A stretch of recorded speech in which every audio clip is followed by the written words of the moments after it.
Assalamualaikum warahmatullahi wabarakatuh. Alhamdulillah, alhamdulillahi haqqa hamdih. Asyhadu an la ilaha illallah haqqa syukr. Subhanaka la ilma lana illa ma 'allamtana innaka antal alimul hakim. Rabbi shrah li sadri wa yassir li amri wa hlul 'uqdatam min lisani yafqahu qawli. Amma ba'd, jemaah yang insyaallah dirahmati oleh Allah Subhanahu wa taala. Barusan kita bersyukur kepada Allah atas limpahan nikmat yang Allah berikan kepada kita. Bersalawat kita kepada Nabi kita Muhammad Rasulullah SAW, pada keluarga, para sahabat, pada para tabi'in, tabi'ut tabi'in, semoga kepada kita semua insyaallah. Jamaah sekalian, hadirin yang sama-sama dirahmati oleh Allah, kita sudah masuk pada akhir dari pembahasan kitab Syama'il Muhammadi. Insyaallah pada kesempatan malam hari ini kita akan tuntaskan pembahasan tentang cara bicara, tertawa, dan tidur Nabi Muhammad SAW, sekaligus membahas tentang ibadah, salat, saum, tilawah, dan kemudian berbekam. Nanti pagi insyaallah kita akan bahas tentang akhlak Nabi Muhammad SAW. Kemudian nanti membahas tentang sampai cara bermimpi melihat Nabi Muhammad SAW. Kita padatkan tema-tema ini karena kita sudah masuk bulan Rabiul Akhir sekarang. Jadi rahimakumullah, bagaimana cara bicara, tertawa dan tidur Nabi Muhammad SAW. Yang pertama terkait cara bicara Nabi, disebutkan dalam beberapa hadis Rasulullah SAW yang sahih, diriwayatkan oleh Tirmidzi. Yang pertama adalah bahwa ketika Nabi Muhammad SAW berbicara, beliau tidak cepat-cepat. Rasulullah kalau bicara nggak cepat-cepat, nggak kayak orang gagap, pelat nggak cepat sekali gitu ya. Rasul pelan, bicaranya pelan-pelan, tegas dan kemudian jelas, sehingga orang yang duduk bersama Rasulullah SAW itu bisa menghafal setiap kata-kata yang disampaikan oleh Rasulullah.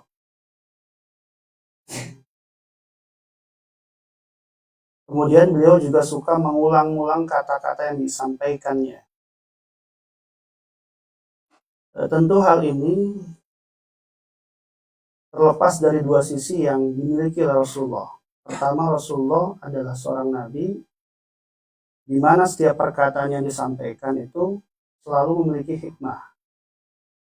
Bahkan saat penulisan Al-Quran, saat penulisan Al-Quran itu dan hadis Rasulullah SAW, biar tidak tercampur antara hadis Nabi dengan Al-Quran, maka maka Rasulullah menyampaikan bahwa ini adalah perkataan Allah misalkan, atau Al-Quran misalkan. Karena sisi kenabian Nabi Muhammad SAW itu tersampaikan dalam Al-Quran misalkan, wa ma yantiqu 'anil hawa in huwa illa wahyun yuha. Apa yang disampaikan oleh Nabi itu tidak mungkin karena hawa nafsu, kecuali itu adalah wahyu. Sehingga apa yang disampaikan Nabi itu benar-benar disimak oleh para sahabat pada saat itu, karena di situ ada hikmah, ada petunjuk, dan seterusnya. Pada sisi kepribadian Nabi sebagai seorang yang biasa, tentu dibimbingnya Nabi untuk menyampaikan dengan penuh kehati-hatian. Nanti ketika berbicara tentang bagaimana Nabi tertawa, Nabi bercanda misalkan, nanti di sini juga kita akan lihat bahwasanya cara Nabi bercanda itu ya, tidak sampai menyinggung perasaan para sahabat misalkan. Jadi ini ya, cara bicara Nabi Muhammad SAW itu tidak cepat-cepat, jelas, dan kemudian tegas. Ya. Dan beliau juga sering mengulang-ulang apa yang disampaikannya agar mudah dipahami. Yang kedua, hadirin rahimakumullah, cara Rasulullah tertawa itu disebutkan dalam riwayat, aku tidak pernah, dalam sebuah perkataan disebutkan, atau perkataan sahabat disebutkan, aku tidak pernah melihat seorang pun yang lebih banyak tersenyum daripada Rasulullah. Jadi Rasulullah itu senyum terus, teman-teman. Ya. Selalu senyum. Bahkan ketika Rasulullah punya masalah sekalipun. Karena kitmanul musibah, kemampuan kita mengelola musibah atau masalah sampai kita menyembunyikannya, ada min miftahil jannah. Itu adalah kunci surga. Nah, kebanyakan kita kan tidak punya masalah umbar. Bahkan ada sosial media kita jadikan sebagai sarana untuk mengumbar masalah yang kita miliki. Sehingga Rasulullah tidak pernah kelihatan punya masalah. Lalu dia tersenyum. Dan kemudian ketika tertawa, disebutkan dalam riwayat, Abu Dzar mengatakan, sungguh aku melihat Rasulullah SAW tertawa hingga nampak gigi gerahamnya. Nggak terlalu terbahak-bahak, nggak terbahak-bahak, bukan terlalu, nggak terbahak-bahak. Ya, sekedar terlihat saja gigi gerahamnya. Dia tertawa seperti kita, manusia pada umumnya. Karena ada hadis yang lain menyebutkan bahwa berlebihan di dalam tertawa itu dapat mematikan hati kita. Ya, la tudhik katsiran fa inna dhahk ya yumitul qalb. Janganlah banyak tertawa karena tertawa yang banyak itu bisa membuat hati kamu mati. Ya. Jadi bukan berarti Nabi tidak punya sisi ya, sense of humor gitu ya. Bukan berarti nggak punya itu. Ya. Nabi punya sisi itu. Nabi juga punya sisi ya tadi humanity, sisi kemanusiaan, ya. Tapi tidak berlebihan. Gitu. Ya. Contoh misalkan pernah Nabi ya ketika mencandai mencandai Anas ya, Anas bin Malik, dalam suatu riwayat disebutkan Nabi mengatakan begini, wahai pemilik dua telinga. Sahabat yang paham ketawa. Pernah juga Nabi menyampaikan ya tentang seorang nenek-nenek ya. Ya, Nabi mengatakan begini, nanti di surga itu tidak ada orang tua. Nenek ini sampai nangis. Ada yang dimaksud Rasulullah itu semuanya muda. Sahabat yang paham tertawa. Seperti itu cara bercandaan Nabi. Ya. Jadi bukan berarti tidak bercanda, tidak tertawa, dan seterusnya. Ya. Yang ketiga, bagaimana cara tidur Nabi? Hadirin rahimakumullah, ada dua hal yang perlu saya sampaikan terkait dengan cara tidur Nabi. Yang pertama tentang apa yang dibaca, yang kedua tentang sikap Nabi saat tidur. Yang pertama adalah yang dibaca Nabi. Itu banyak ya. Kalau kita mau mendawamkan bacaan-bacanya luar biasa. Makanya wirid yang dibaca ketika sebelum tidur itu luar biasa banget. Tapi minimal dalam beberapa riwayat disebutkan, misalkan dalam riwayat Bukhari, riwayat Tirmidzi, Nabi kalau ingin tidur membaca Rabbi qini adzabaka yauma tab'atsu ibadak. Dalam riwayat Tirmidzi, wahai Rabbku, lindungi aku dari azabmu pada hari ya ketika engkau membangkitkan hamba-hambamu. Ya Rabbi qini adzabaka yauma tab'atsu ibadak. Ini sering dibaca oleh Rasulullah. Ya. Kemudian doa yang umum, Bismika Allahumma amutu wa ahya. Dengan namamu ya Allah, aku hidup dan aku mati. Dan ketika Rasulullah bangun, Rasul membaca Alhamdulillahilladzi ahyana ba'dama amatana wa ilaihin nusyur. Ya Allah, yang segala puji bagi Allah yang telah menghidupkan kami setelah mematikan kami dan kepada Engkau kami kembali. Itu bacaan yang umum. Bacaan yang lain misalkan Nabi ketika mau tidur mengangkat kedua tangannya sebelum meniupkannya, beliau membaca Qul huwallah, Qul a'udzu birabbil falaq, Qul a'udzu birabbin nas. Sebanyak 3 kali. Kemudian ditiupkan ke dalam ke tangannya. Ya. Rasul angkat. Kemudian Rasul membaca Qul a'udzu birabbil falaq, Qul huwallah, Qul a'udzu birabbin nas. Silakan berurut atau tidak masalah. Dibaca 3 kali dan kemudian atau sekali-sekali bisa ditiup. Kemudian Rasulullah mengelus semua badan yang bisa beliau kenai. Paham ya? Beliau membasuh setelah ditiup, dibasuh ke bagian yang bisa beliau kenai. Itu Rasul lakukan. Setiap kali mau tidur. Ya, beliau melakukannya 3 kali. Ini hadis riwayat Bukhari.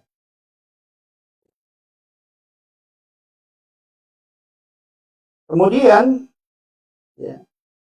perilaku Rasulullah ketika mau tidur apa? Perilaku Rasulullah ketika mau tidur dalam riwayat Bukhari dan Muslim disebutkan yang pertama adalah Rasulullah ketika mau tidur, Rasulullah berwudu terlebih dahulu seperti ketika mau sholat. Dalam satu riwayat disebutkan di antara orang yang akan dijaga oleh Allah Subhanahu wa taala sampai dia nanti dibangkitkan kembali, maksudnya saat dia bangun, itu adalah orang yang selalu menjaga kesuciannya ketika ingin tidur. Tapi itu bukan berarti wajib. Itu bagian dari sunnah Nabi atau kebiasaan Rasulullah. Beliau wudu, kemudian tidur. Nah, saat tidur, bagaimana sikap Rasul ketika tidur? Sebelum dia tidur itu dia membaca. Saat tidur, bacaan-bacaan disebutkan ya. Saat beliau tidur, itu ada 2 caranya. Yang pertama itu adalah yang pasti beliau menghadap ke kiblat. Ketika tidur sunnahnya beliau menghadap ke kiblat. Bagaimana cara menghadapkan ke kiblat? Nah, kiblat di sana misalkan. Ketika tidur palanya dikeataskan lebih dari posisi badannya menghadap ke kiblat. Yang pertama.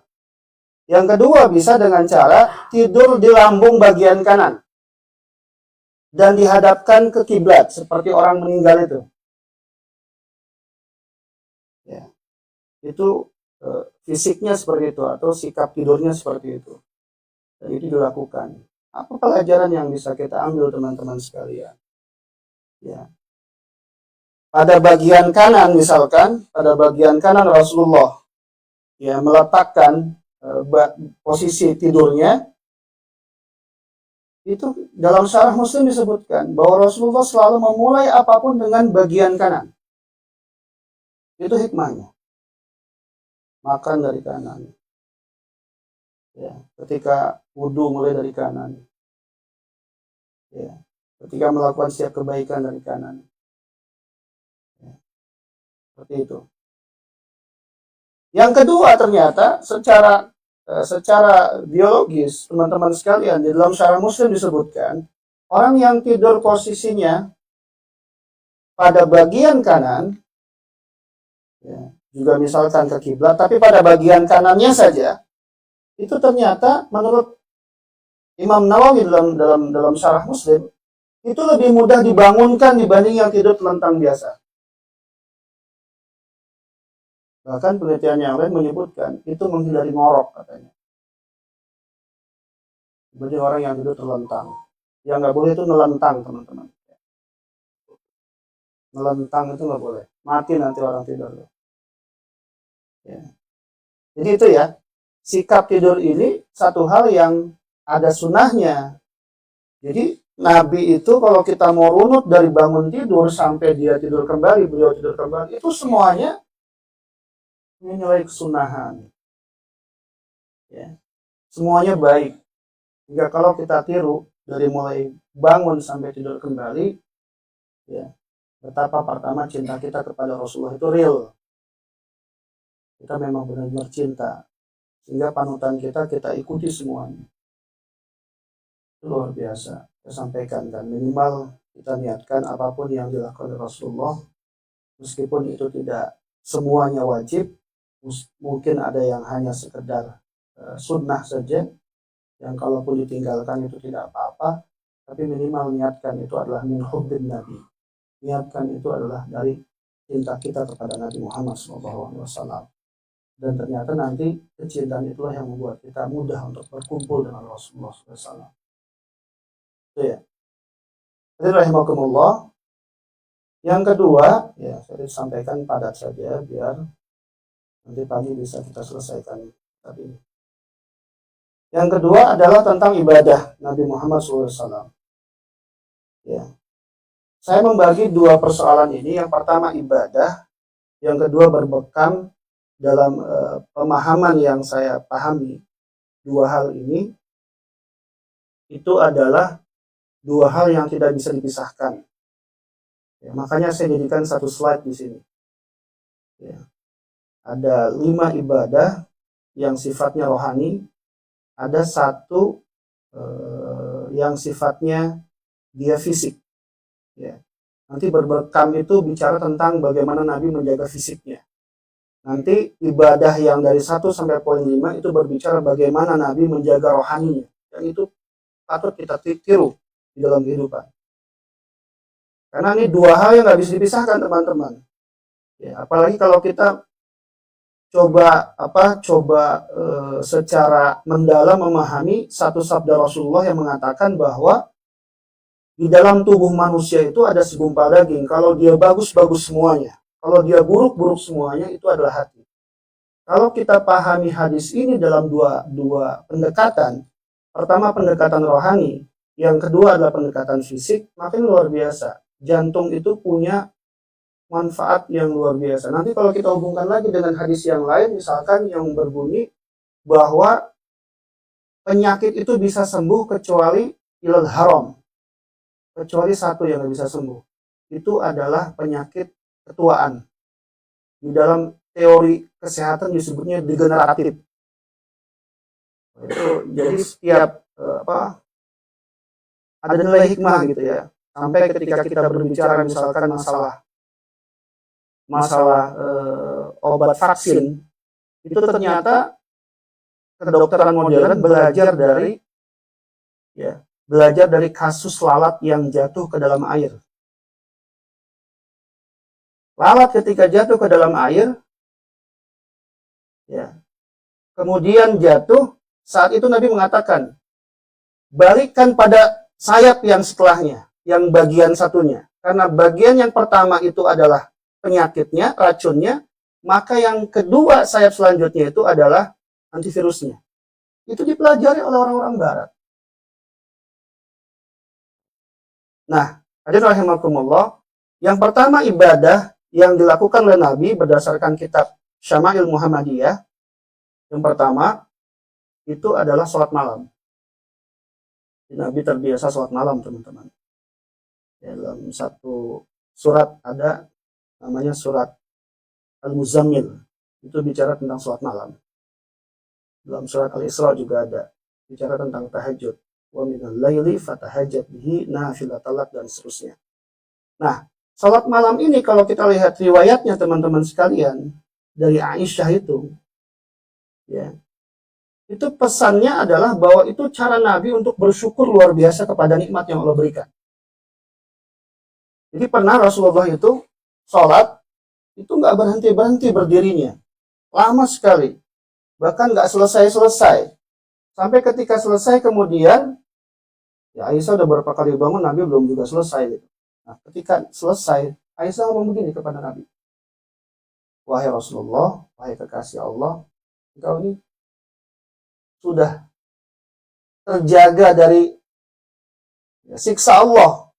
Dosamu diampuni yang lalu dan yang akan datang. Ya.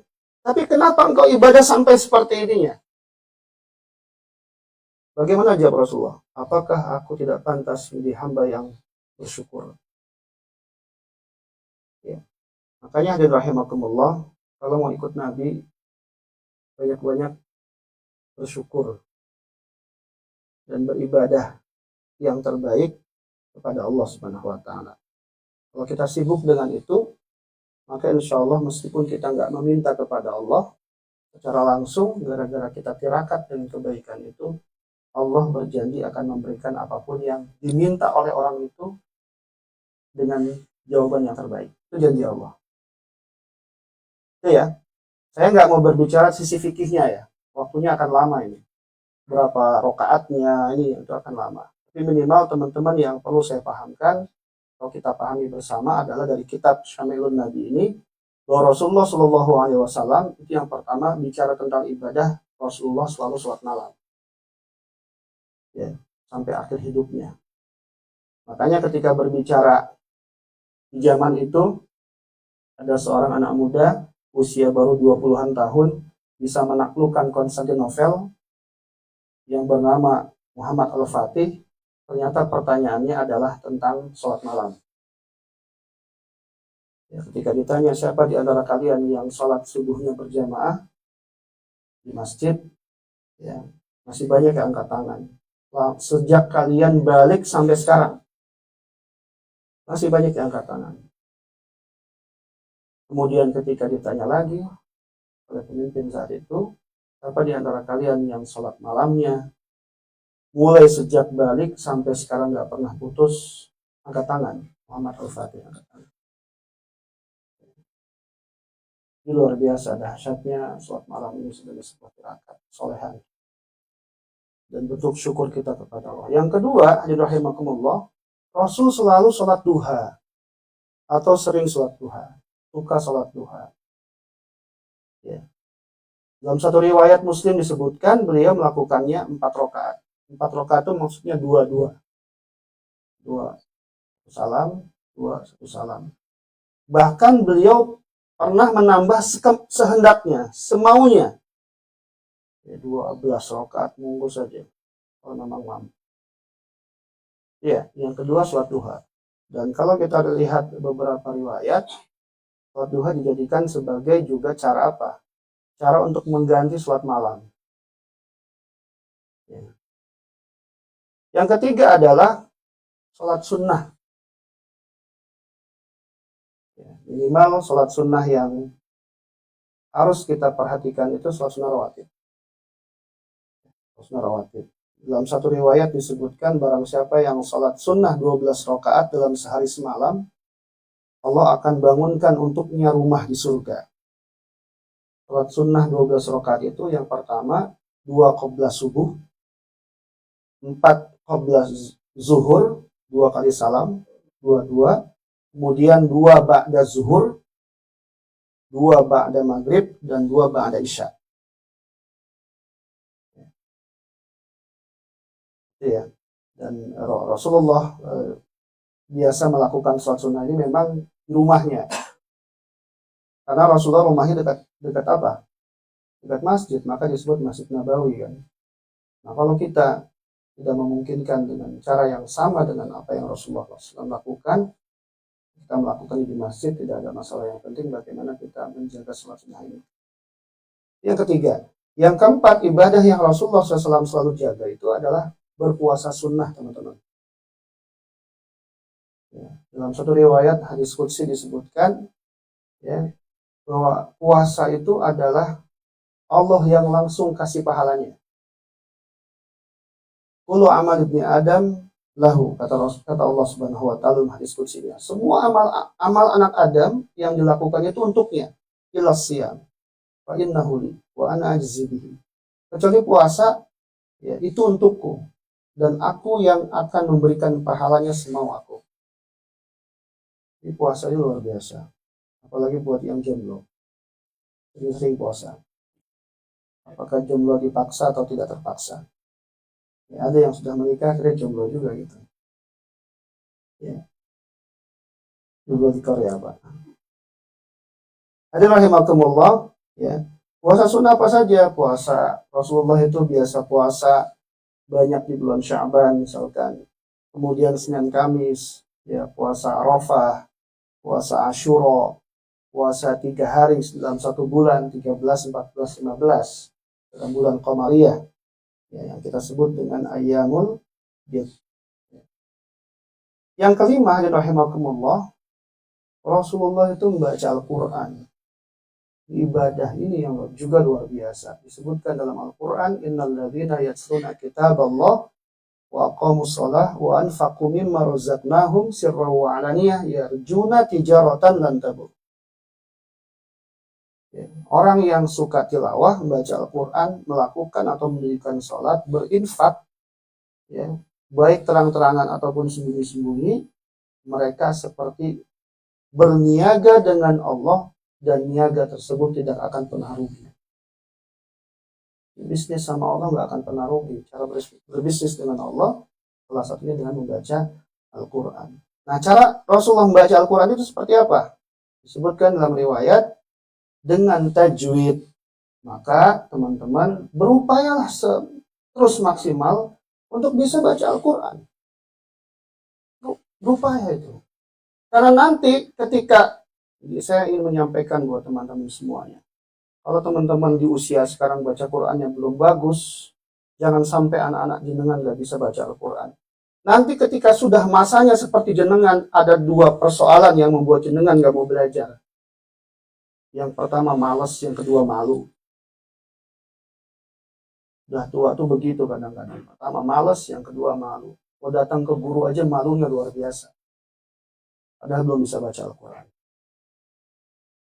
Ya, padahal sifat ilmu itu kata para ulama, al-ilmu yu'ta wala ya'ti. Ilmu itu didatangi bukan mendatangi.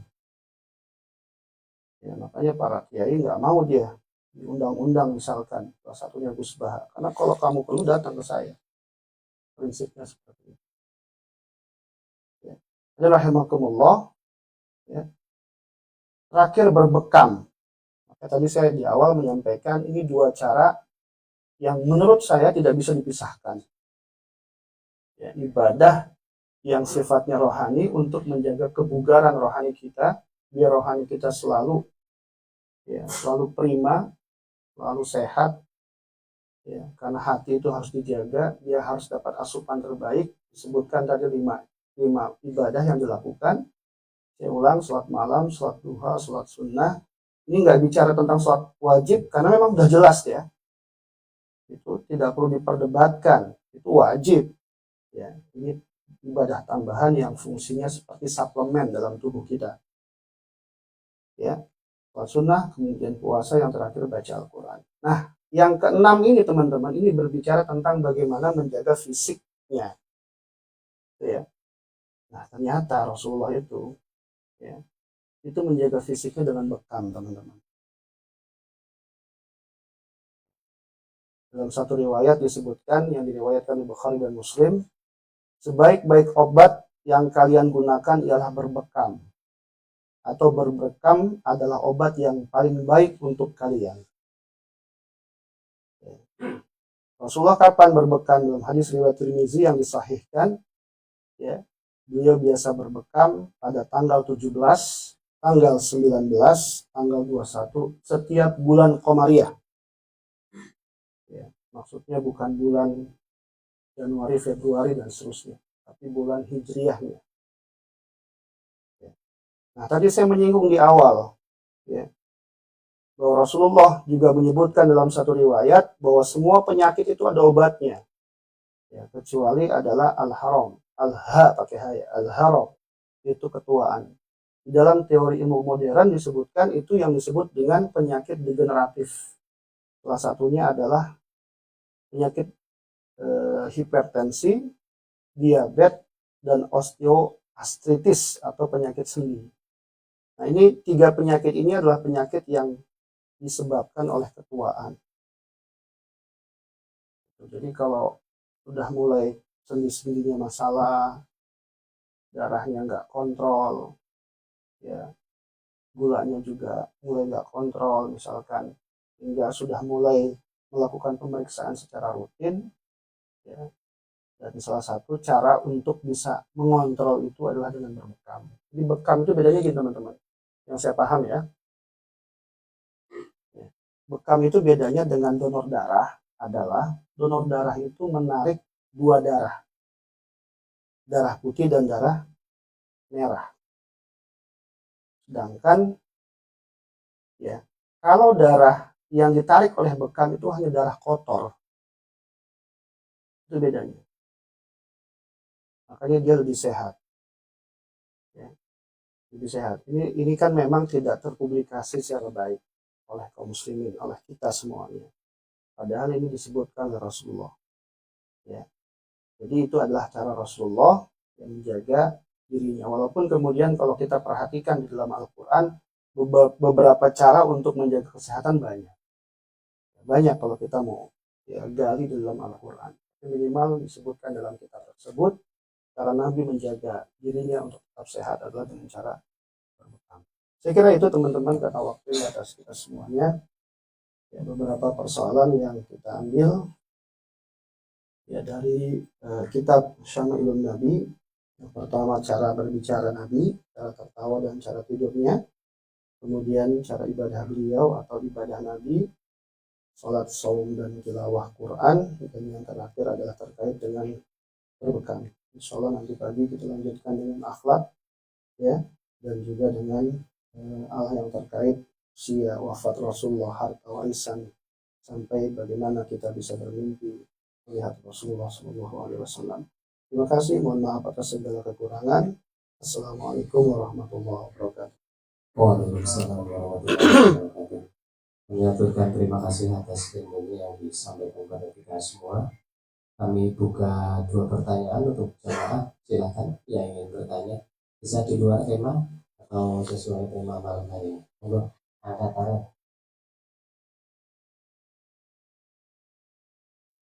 Mas Abdul, betul. Ada yang ingin bertanya? Monggo. Silakan. Mewakili teman-teman Was Budi, mungkin.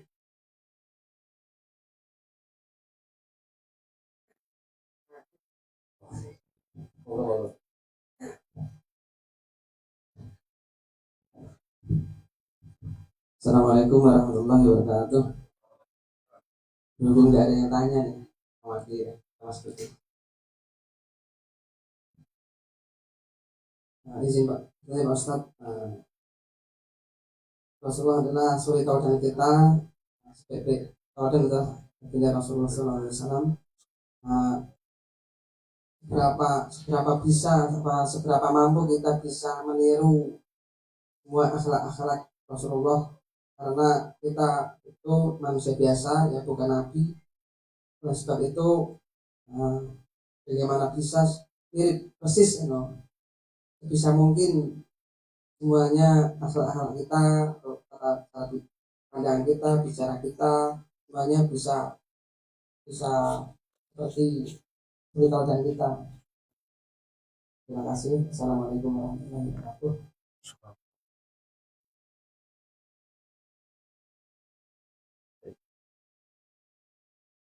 Ya, kualitas umat, ya, kualitas umat Rasulullah SAW itu sejak Nabi, zaman Nabi misalkan para sahabat, kemudian para tabi'in, tabi'ut tabi'in, sampai generasi ke kita misalkan, itu memang kualitas keimanannya berbeda-beda, kualitas kesalehannya berbeda-beda, ya. Dan memang juga tidak ditemukan orang yang mampu 100% seperti Rasulullah, tidak ditemukan. Ya, sekelas Abu Bakar saja tidak seperti Nabi. Ya, memang Rasulullah SAW dihadirkan begitu perfeksionisnya ingin memberikan sebuah penguatan kepada kita bahwa beliau adalah figur terbaik sepanjang zaman. Bahkan kalau Rasulullah mau dihadap-hadapkan dengan nabi sebelumnya saja seperti Musa, itu Rasul lebih luar biasa. Musa masih temperamen misalkan. Musa pernah marah dia. Ya. Tapi Rasul nggak pernah marah. Itu sekelas nabi saja nggak bisa dihadapkan dengan Rasulullah. Jadi kalau pertanyaan bisa 100% seperti nabi, saya kira tidak mungkin. Itu generasi per generasi sudah memberikan contoh kepada kita. Tapi karena kita itu adalah umat Muhammad SAW, maka kita harus mengikuti Nabi. Perkara nanti seperti apa levelnya, ya kualitasnya, ukurannya, seberapa dapat kita bisa mengikuti Nabi. Nabi tiap malam melakukan sholat malam, misalkan sampai tidak pernah terlihat Nabi tidak sholat malam, kita mau berapa banyaknya, minimal kita mengikuti. Nabi nggak pernah misalkan melakukan satu kesalahan apapun ya dalam hidupnya, ya kita memang nggak bisa seperti itu, kita manusia biasa. Tapi minimal kita punya semangat bahwa kita mau mengikuti Rasulullah SAW. Ya, begitu Mas Budi ya. Seberapa bisa, saya kira kualitas kita beda-beda. Sekelas para sahabat saja itu beragam kemampuannya. Ya. Tapi minimal yang paling penting itu menurut para ulama adalah seberapa mujahadahnya kita mengikuti Rasulullah SAW. Kita mulazamah, kita istiqomah berselawat setiap hari saja belum tentu teman-teman. Coba aja tanya sama diri kita sendiri. Benar nggak tiap hari kita berselawat? Di luar sholat ya. Di luar sholat misalkan. Dalam sholat kita pasti berselawat. Nggak ada selawat kita nggak sah sholatnya. Tapi di luar sholat apakah kita berselawat? Itu saja misalkan. Jadi sekali lagi kalau pertanyaannya bisa. Tapi berapa kualitas yang kita mampu dari sekian banyak sisi kebaikan yang dimiliki oleh Rasulullah SAW, itu saya kira itu kembali kepada masing-masing individu. Ya, tapi kita harus berupaya mengikuti Nabi karena itulah cara terbaik untuk mendapatkan keselamatan baik dunia maupun akhirat. Jangan sampai nanti kita ngaku umat Nabi, yang mana umat yang mana gitu. Ya, umat yang mana gitu. Hidup kita nggak pernah umati umat yang mana gitu. Ya, jangan sampai kita nggak diaku, walaupun itu bukan sifat Nabi. Nabi pasti ngakuin kita. Bahkan Nabi menolong kita semuanya insya Allah. Itulah luar biasa Rasulullah SAW. Saya kira itu Mas.